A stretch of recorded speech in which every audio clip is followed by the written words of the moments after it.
Imagine finding out 35 years later that there was really something wrong going on in your body and it wasn't just in your mind. Imagine going through lots of pain and seeing lots of doctors and no one having an answer. And then one day, after many, many years of advocating for yourself, you find out that you were not crazy, that you did truly have an issue. So, today's episode is Why Wait? Advocate. But before we get into this episode, I'm Erica Lamar, your digital creator and host for Embracing the Fight. And I just want to welcome you and thank you for continually watching these episodes. I hope that they bring you clarity. I hope that they provide information, that they are helpful to you, and that you're able to share with your friends so that they can too be educated on different things that they may be dealing with. However, I am looking for guests. If you are interested in being a guest on Embracing the Fight, you can either comment below or you can reach out to me at operations@diversitydesign.com, or you can hit me up anywhere on social media. That's Facebook, Instagram, TikTok. It's all Embracing the Fight. The only difference is on Instagram, it's Embracing the Fight underscore. Now that I've gotten the business of everything out of the way, what I'm talking about is why wait? Advocate. So let me finish telling you this story. Well, there was a lady. Her name is Deborah Lowe. She was 25 years old. And I believe she was going in because, she was having complications with her pregnancy. Well, through it all, she almost died, during this entire process. And they inserted, a feeding tube. And once she got well and, she was able to leave the hospital, she went home. She kept having all these, abdominal issues. And went to doctor after doctor after doctor after doctor. And, they kept telling her, oh, we don't see anything wrong. There's nothing wrong. We've done CT scans, we've done MRIs, we've done x-rays, we've done all this stuff. We don't see anything wrong. So fast forward, 35 years. And it's time for her, to have a colonoscopy. Well, they were doing a colonoscopy and they found something strange. And they were like, we need to, actually have colon surgery to remove, this mass or something that we see. And they don't know exactly what it is, but it's in there, pretty good.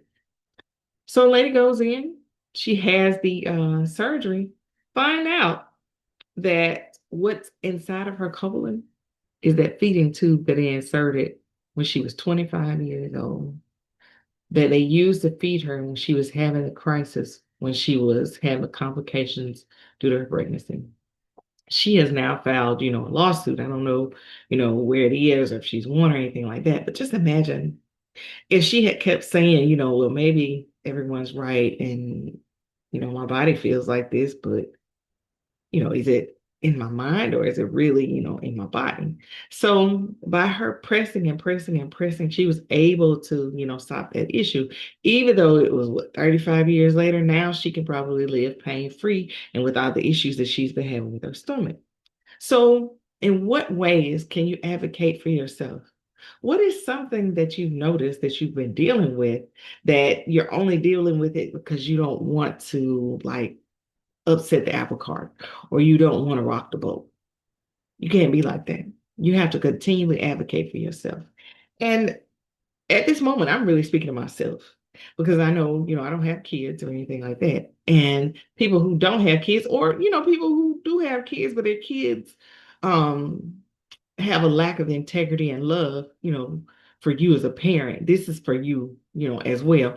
Or people who have one child because there's no guarantee, or if you got kids, there's no guarantee that your children will outlive you and take care of you. So why wait? Advocate. So what you can do is you can, get you an irrevocable trust put in place to make sure that all of your affairs are taken care of in the order that you want them to be taken care of. And you should do that when you're of sound mind and body, because the problem comes when you start to wait, when you start to forget things and you start to have issues with people trying to be your power of attorney, and they're offering you all these papers and they're telling you all this stuff, and you're not really reading anything, and then you end up losing everything. They have everything. If you're not homeless, you're in a seedy like assisted living place that you don't want to be, when you would have really preferred to have lived in your home, but all you had to do was take the steps prior to letting yourself go down. So even if you're in your 30s, 40s, this is something that you should really consider. You should think about how you want to spend the latter half of your life. You can plan this all out now. You can write it down on a piece of paper first, just to kind of see, what it is you want or what it is that's really important to you. Like for me, what's important to me? I don't want to be stuffed into an assisted living facility. I want to be, somewhere like if I have a home, I want to stay in that home, and I want a home health care aide if I need one to come into my home, prepare meals, make sure my house is clean, all that sort of stuff, because that is what gives me comfort. I don't want to be, what do they call it? Cattle herded or in cattle class, squeezed in with a bunch of people, and nobody really cares about who you are or what your life was like or anything. You're just around a bunch of other people. And if I choose to live, somewhere by myself and do all these different things, I'm also going to have a plan to where people do see me, so that if something happens to me, it'll be known, and it won't be 2 years, 3 years. Kind of like a story I heard about this guy that was a Navy veteran, and he had really isolated himself from his family. But he had so much money that they didn't realize he was dead until 3 years later, when all of his money, had run out from the bills, that were coming in and everything, because he was paying everything on time like it's supposed to, because he set up, automatic pay. Well, I don't want that for my life. I want to be seen like in church, volunteering, doing the things that I am physically able to do. Now, if I'm physically unable to do it, then I still want to have like, if we're still doing FaceTime, and if we're still, doing Google calls and things like that, I want to have standing times where someone comes in, sets it up, lets me talk, let people see, how I'm doing. And hopefully by then AI wouldn't have taken over to a point where people won't know if I'm real or not. And someone's taking me and put me in a basement or something. I know it's conspiracy theory, whatever. I just want you to start thinking about, the things that could potentially happen if you don't, have a plan in place, or you don't have a set caregiver, if you don't have like someone who has power of attorney. So another thing, when you think about advocating, for yourself, besides how you'll be taken care of, you want certain things to go to certain people or certain places. So you make sure that you go ahead and start working on your will or trust or something. Because sure, you could tell somebody, what your wishes are. But if your wishes aren't written and expressed, in a professional manner, like if you don't do it where there's a notary, a lawyer, something, then how do we know that it's actually going to happen? You hear stories all the time about people not knowing about insurance, not knowing about, bank accounts and all this different stuff, because the person didn't really say, what, this is all that I have, and this is who and where I want it to go. And then, what happens to that stuff? It goes to probate. And sometimes when it goes to probate, it doesn't come out in the sense that, the family doesn't get it. It'll be the county, the city, wherever, the probate case was held. And you don't want that when you could just give it to your family rather than just give it to some greedy city officials or people who, really don't take into account or affect the things that elderly people or people who are terminally ill, what their wishes are. So what you should do is start making a list of those things that you have, that you own.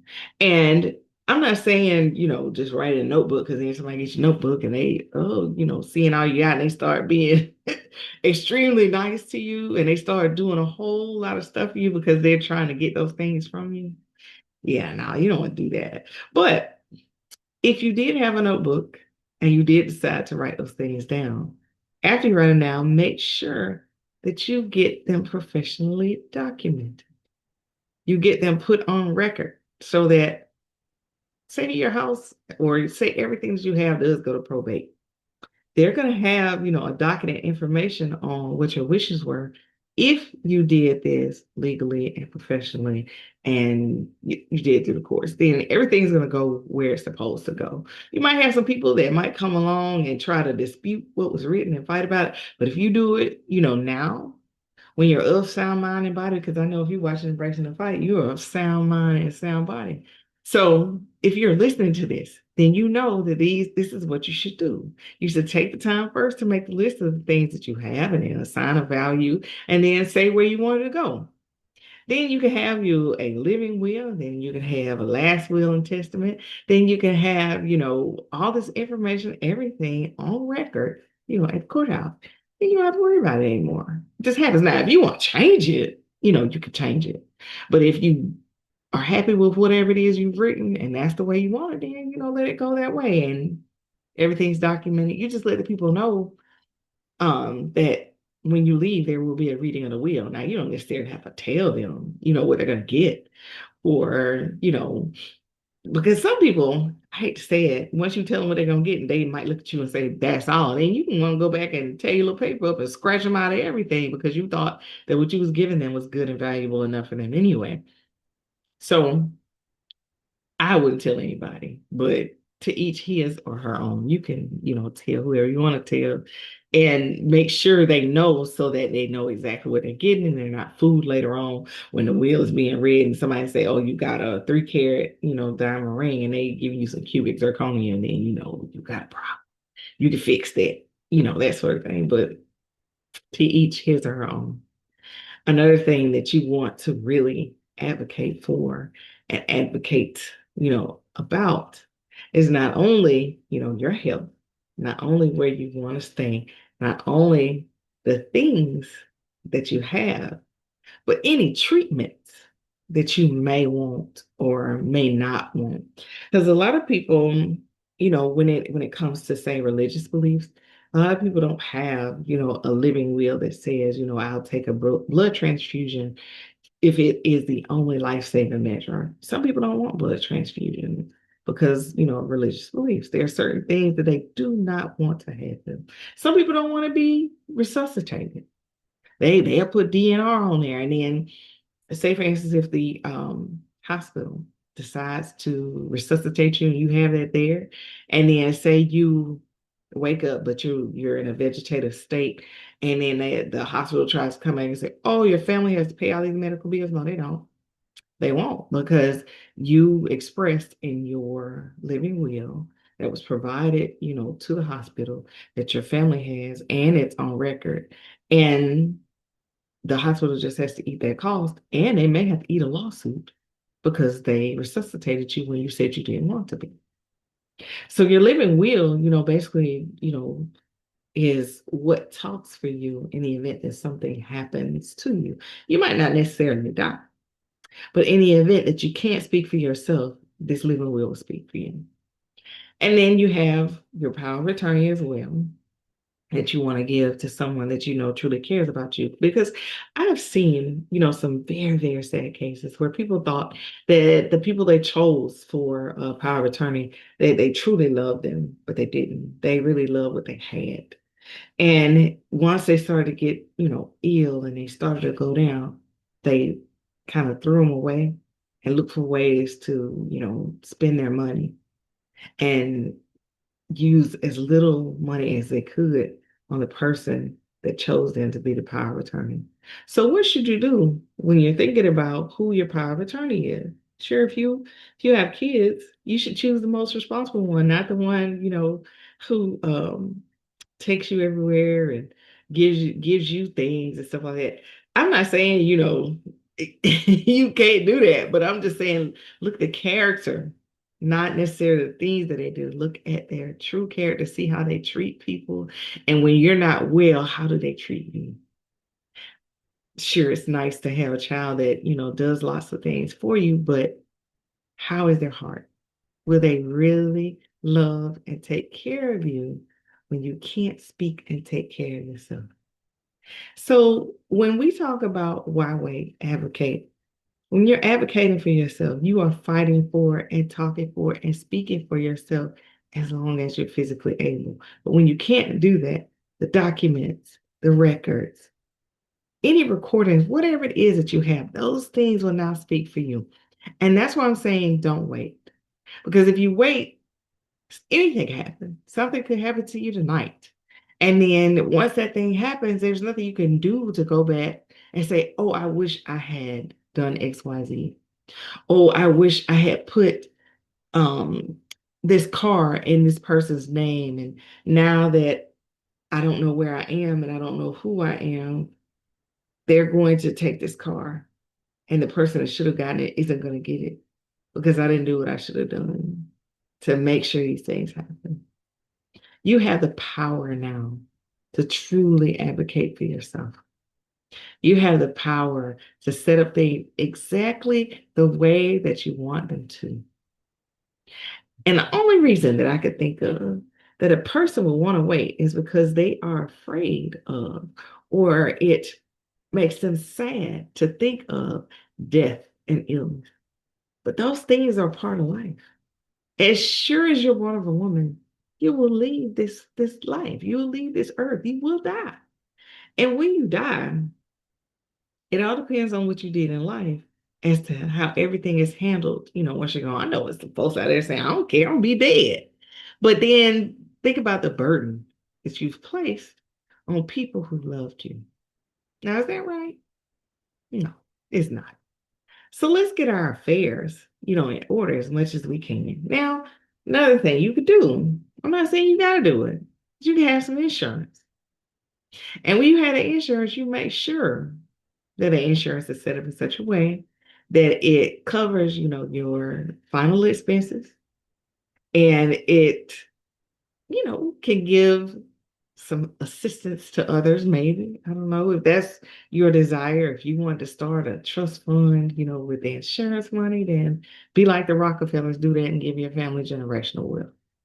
Or you can have it set up to where it pays off any bills that your estate may have. So the creditors and everyone will stop calling your family who is now taking over your estate. And it gives them peace of mind. I don't know. There's a lot of different things you could do.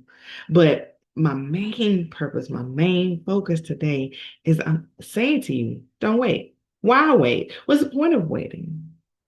I mean, even if you are thinking about the depression that comes with the thought of death and all that, still, why wait? Because it's going to happen whether you want to or not.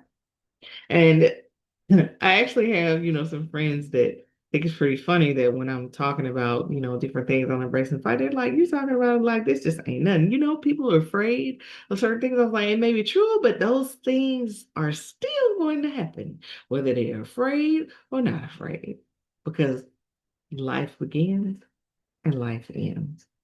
So why wait? Advocate.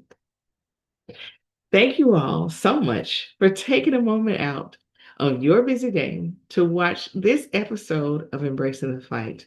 Why wait? Advocate. And I hope that you take the actions necessary to make sure that you're able to live the life that you want to live all the way into the end. And I hope that you're able to do it comfortably and happily. All right, y'all, as always, I want you to have an absolutely amazing day.